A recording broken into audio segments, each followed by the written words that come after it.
I think I'm just going to start going to sleep and reading the rule book every night before bed. Just get about 5 pages in every night in the off season. After this ends and when I'm done with it, just go back through it again. You're going to start that? I'm going to do it again for the 6th or 7th time. That's exactly what I meant to hear. 3 and 2 for Agbayani. Elena Agbayani trying to lead off a rally in the Oklahoma second.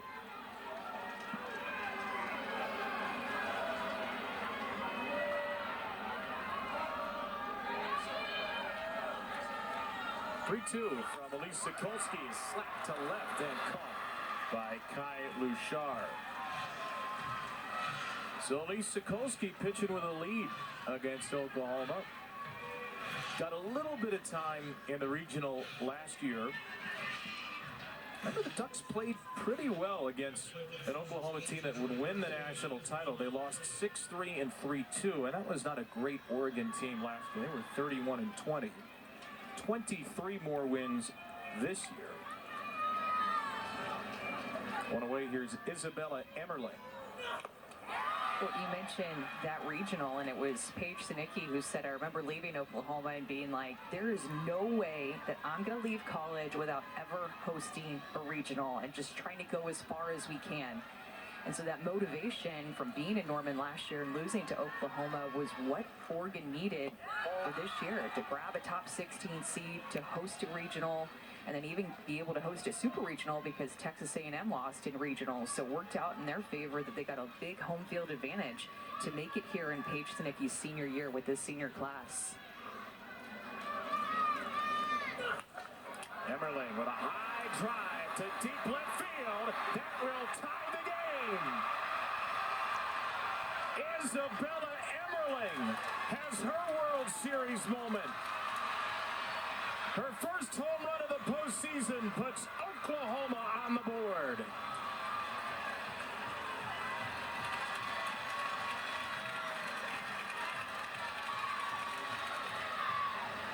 Sokolsky kind of touched her chest and said, that's my bad, and it is, because look at where this pitch location is. Emma Cox is set up on the outside corner. This has rise ball spin, but it moves right into Emmerling's swing.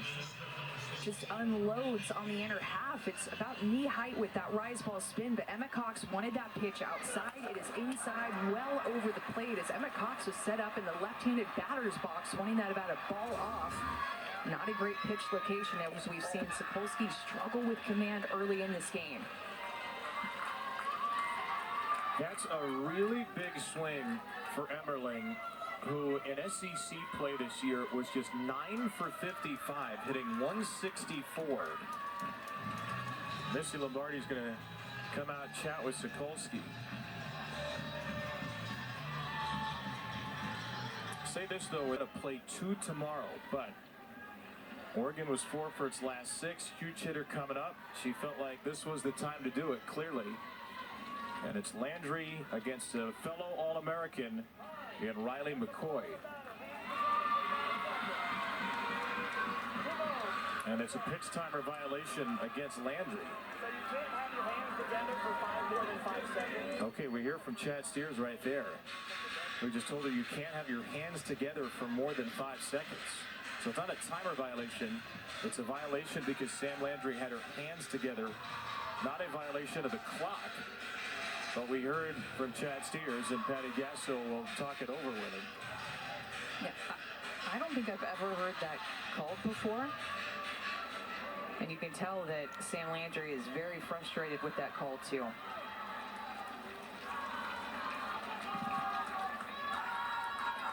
That's probably an Appendix H.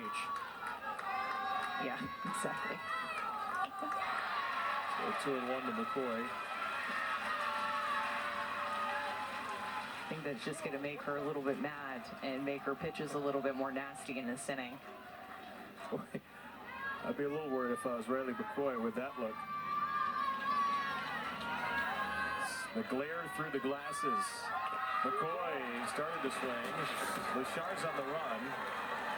It was not a foul ball, it was a swing and miss. So Kai Luchar just stole her 60th base. on strike 2. Winter changeup, back-to-back pitches in Oregon, knowing that she wants to throw a lot of changeups and testing the arm of Emmerling. Going to go with the wheels and to second base. 2-2 is up and in.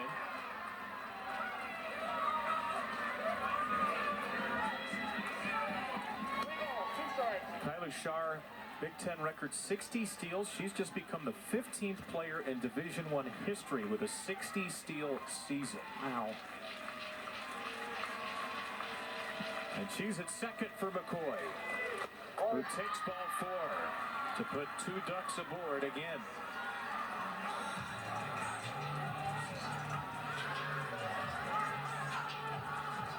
Isabella Emmerling out to the circle to talk with her new pitcher, Sam Landry.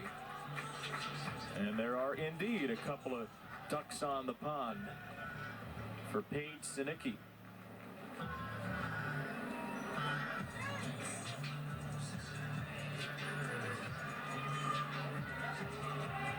Sinicki has been the heartbeat of this Oregon team and one of the heartbeats of this program for 4 years running.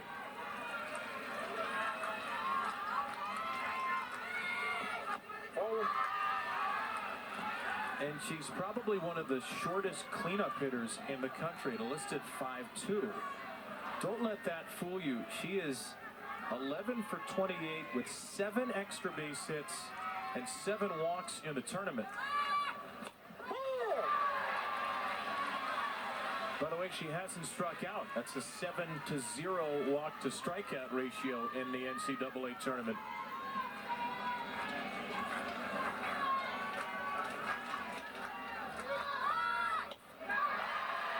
Landry's got her in a 1-2 hole here. And Sam Landry loves to go to that changeup as much as she can. She told me that is her favorite pitch to throw. There's a ton of confidence in her changeup.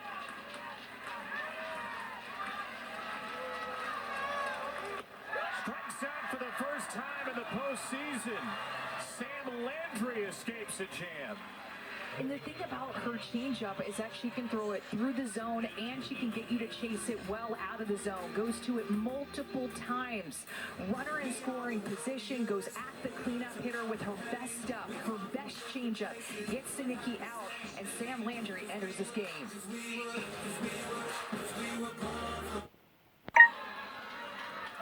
This gorgeous stadium with a second deck. Not many empty seats tonight. Strike 1 to Sid Sanders. When Oklahoma won their first national championship in 2000, that area down the left field line wasn't seats. It was just a berm to just go and lay a blanket out on, have a picnic, sit and enjoy. And now it is a double-decker where you can take a seat all down the line and all around the field.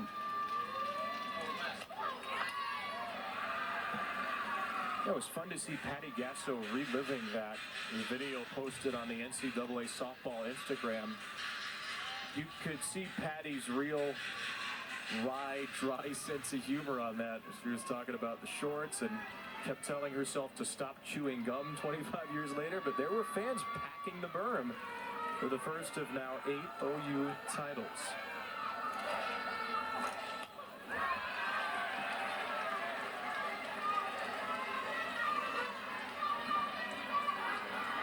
Lindsey Grine is thrown in relief.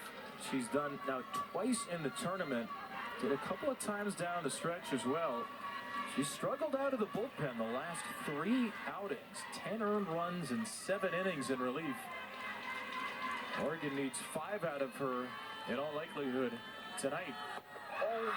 That's upstairs, 3-2 for Sid Sanders.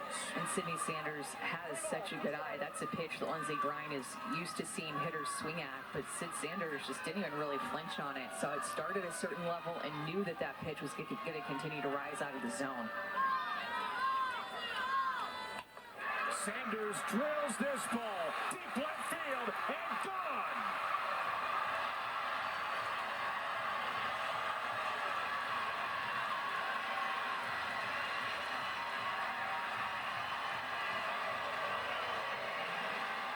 Patience leads to power for Sydney Sanders. 3-1 Oklahoma.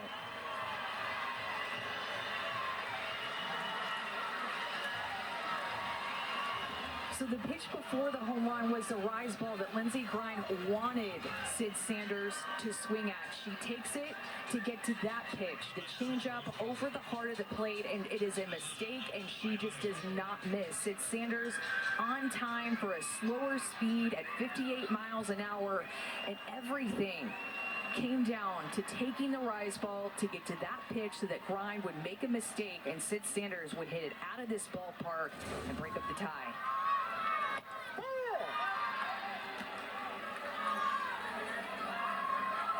57th career home run for Sydney Sanders, who was a first-team All-American as a freshman at Arizona State, hit 21 that year, and is the only senior in this lineup.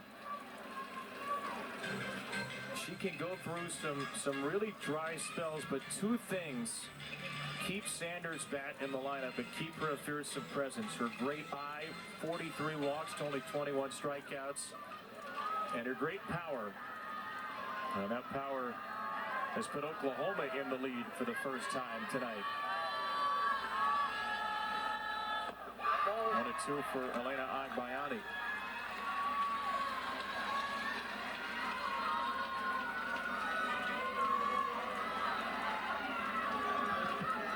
And yet another tough start to a relief outing for Lindsey Grind.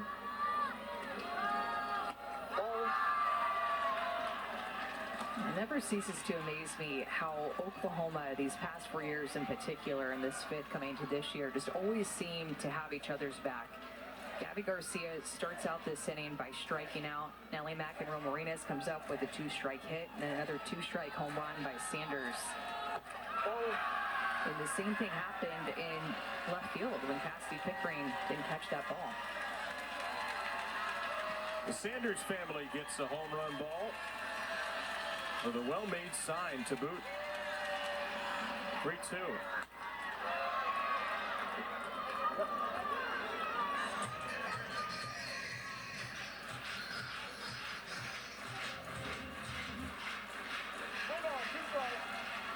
Beautiful swing by Sydney Sanders, who has had power all throughout for 4 years. Sitting back on a changeup that was left up in the zone. Center field from Agbayani for the second out. Sid Sanders' first RBIs of the NCAA tournament. Goal, and it is just competitive game time to bow up and go and compete against hitters.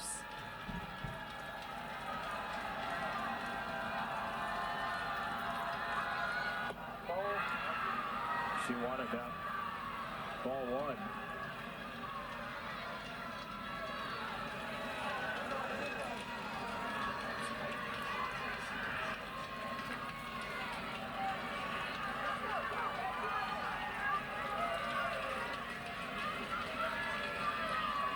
The face of one of the nation's best, fiercest pitchers. Almost had Garcia. And her coach Lombardi talk about what she was talking about with Lindsey Grind, just working, trying to figure out the zone, maybe working with a little bit smaller of a zone through that changeup, and wanted that pitch to be called. Continuing just to look eye to eye with Emma Cox and really feel her catcher to work through this tight zone. 144 pitches on Friday night. Missy Lombardi was asked about Lindsey Grind after the game Friday. I guess technically she was asked Saturday morning. The game finished so late. She said there was no way she was coming out of the game. A straight-up competitor, and she said it all starts in the weight room at Oregon, and the reason why Lindsey was able to finish that game is because of what she's done in the weight room. Career high 9 1/3 innings. Started the game, re-entered on Friday. And Garcia drills one to left center, and Grind with a nice bounce back. 1-2-3. That's Kedri Lushar, who will be due up third after her sister. The Lushar sisters, hoping these will not be the last 3 innings of their Oregon career. 13 walks over her previous 15 games. And Another World Series home run for Sydney Sanders. He's been here 3 times with Oklahoma. Pitch number 7 from Grind, trying to keep the Ducks within arm's reach. Just makes you work in it at bat because she doesn't hardly ever chase out of the zone. So here we are and another full count. Her home run came also on a full count.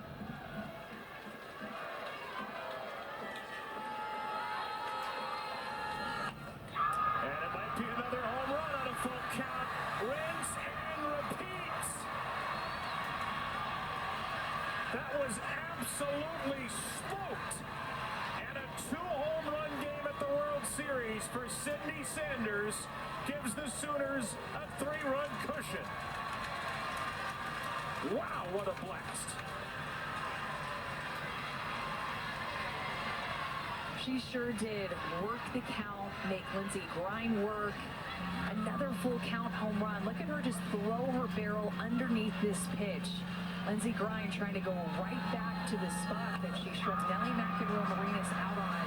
A low rise ball, and Sydney Sanders sees a rise ball that is down. Backspin, 68 miles an hour, and it's just ready for the inside corner. My goodness, Sydney Sanders, these last 2 ABs that she had have just been something sweet to watch.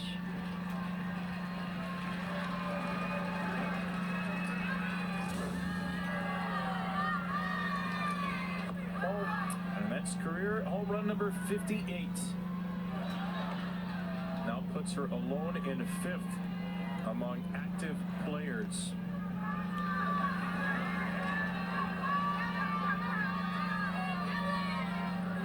All of her runs in this game have come from home runs. Both teams combined are 0 for 7 with runners in scoring position, but a lot of balls leaving the ballpark in this game. Who needs runners in scoring position when you hit it over the fence? Still remember the beginning of the year, by the way, that Patty Gasso didn't think that this team was going to be a big home run hitting team. She was focused on their speed. Felt like they had good speed, more than they've had in a long time. And about midway through the year, she said, I didn't even recognize how many home runs we're hitting.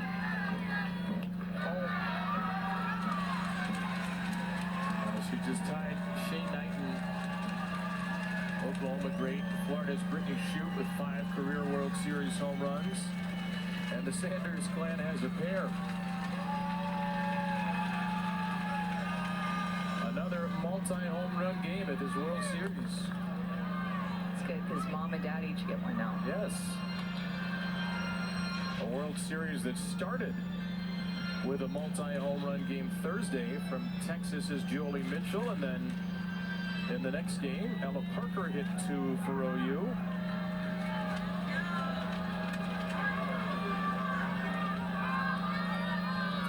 For Akbayani.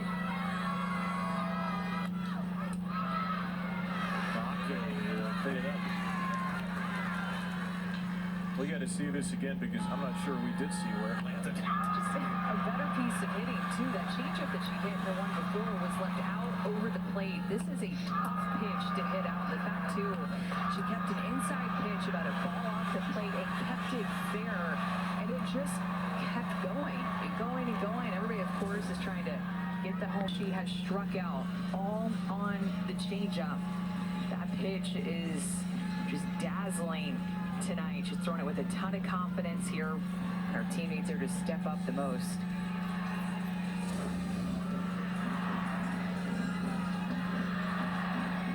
Kirsten Deal gave up a run in 2 2/3 as the starter. Landry has got 3 2/3. Ducks are going to send up Ayanna Shaw as a pinch hitter.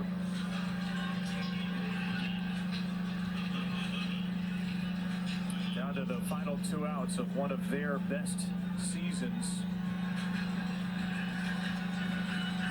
Their 7th regular season conference title. 19-3, and their first go-round through the Big Ten, which was not as difficult a league as the Pac for Oregon and UCLA, but a lot more difficult in terms of the mental and physical toll of Big Ten travel.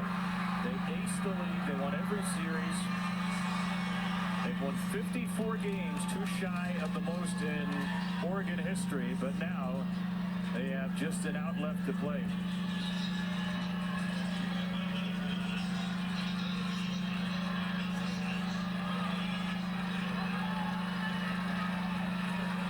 Katie Flannery, the sophomore.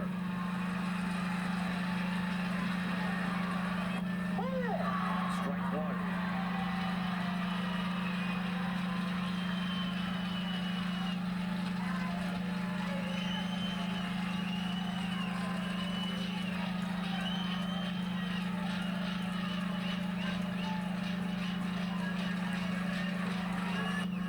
After the loss last night, Patty Gasso said, I stood in front of these guys today and I said, I've been waiting for this moment to see what this team is truly made of. One strike away from finding out an answer she likes. Kylu Shar hoping for another shot. 0-2 for Flannery. We'll wait.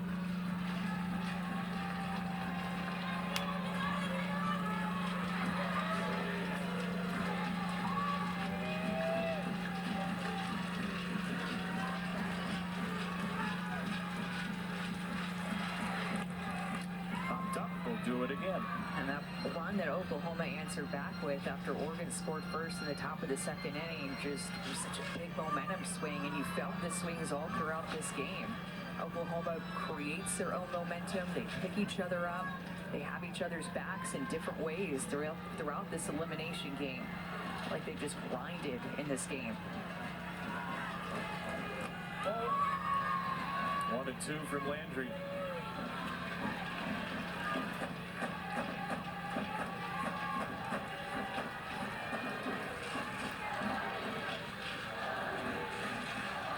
Their 61st pitch in a brilliant relief outing is on the way. It's taken well by Flannery. It starts to get so loud in this stadium with these fans cheering on Oklahoma. The sophomore trying to keep the careers of some seniors alive. Flannery fights one off foul. He's putting together a good at-bat. Kylu Shar appreciates that.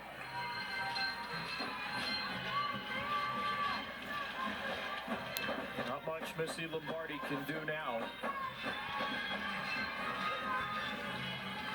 He has taken this team back to the top of softball. One of the final 5 remaining in the game. But they've got 1 strike left. Flannery stays alive by the skin of her teeth.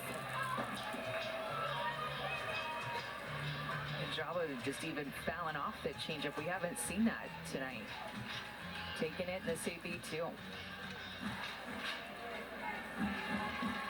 And one of the big hits of the season, a 3-run homer in the regional final in the comeback against Stanford. She'll see an 8th pitch from Landry, and she grounds it foul again.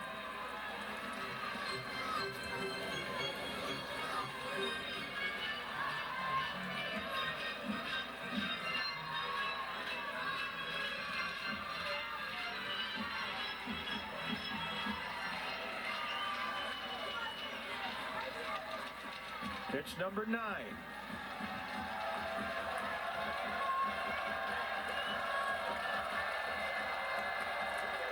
Landry strikes her out. Oh, you knew they weren't going to go down easy. The Sooners, after a loss yesterday, win their 9th straight elimination game at the World Series, and it will be Oklahoma and Texas Tech in one heck of a primetime display tomorrow night with the championship series on the line.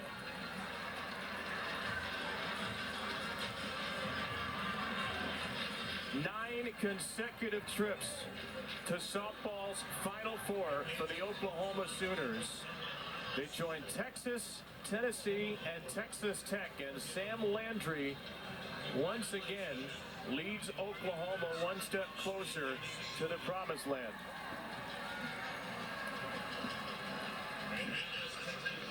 Not bad for a Final Four. Kavan, Pickens, Kennedy, Landry. Those are some aces that you just named right there. And boy, did Sam Landry just shut the door when she came into this game and just silence any momentum that Oregon was trying to create with their offense. Our Capital One rewarding performance. Big swings tonight, Amanda, from Sid Sanders, her 4th and 5th career home runs at the World Series. And some incredible at-bats where she took some close pitches, worked it to a full count, both of her home runs over the left field wall on a full count. Oklahoma did that all throughout their order. Let's hear from Sid now, who's with Taylor. Thanks, Kevin. What was your approach against Grind today? Honestly, just see ball, hit ball. Not really trying to do too much. Trying to just stay loose and trust that she would throw the ball over the plate. What did the second one feel like off the bat? Kind of unreal. I haven't done that in a long time, so it was kind of relieving. It was cool to see because I've never really watched a home run, and I've watched that one, so it's cool. What were you thinking when you watched it fly then? Just like, dang, finally. That's about it. Coach Gasso said that she challenged you guys to be different than you were yesterday offensively. What was the challenge? Just a different mindset, really. Just keeping everything calm, not really trying to do too much. And I think we settled in today. It was a really good sight to see. How did the dynamic in this game change when Sam Landry entered? I think it was pretty good. I think Deal did a really good job. First time through the lineup, and then Sam came in and then closed it, and it was a really good thing. Our pitches are working good together, and that's a good sight to see. Thank you. Yep. Kevin? Taylor, thank you. Hey, congratulations to the Oregon Ducks. What a season. In a new league, crazy cross-country travel in the Big Ten. They went 54-10. They're back where they belong at the World Series. They're going to get back here again soon. Congratulations to Paige Sinicki, the Luchar sisters, Missy Lombardi, and that Oregon program. But this is the way it goes around here. You put Oklahoma in a corner, and they back out of it. That does it for day 4 at the Women's College World Series. For Amanda Scarborough and Taylor McGregor, I'm Kevin Brown. After the break, we'll get you Squeeze Play with Matt Schick, Mike Rooney, and Chris Burt. And don't forget to join us tomorrow. Texas, Tennessee, OU, Texas Tech in a star-studded semi.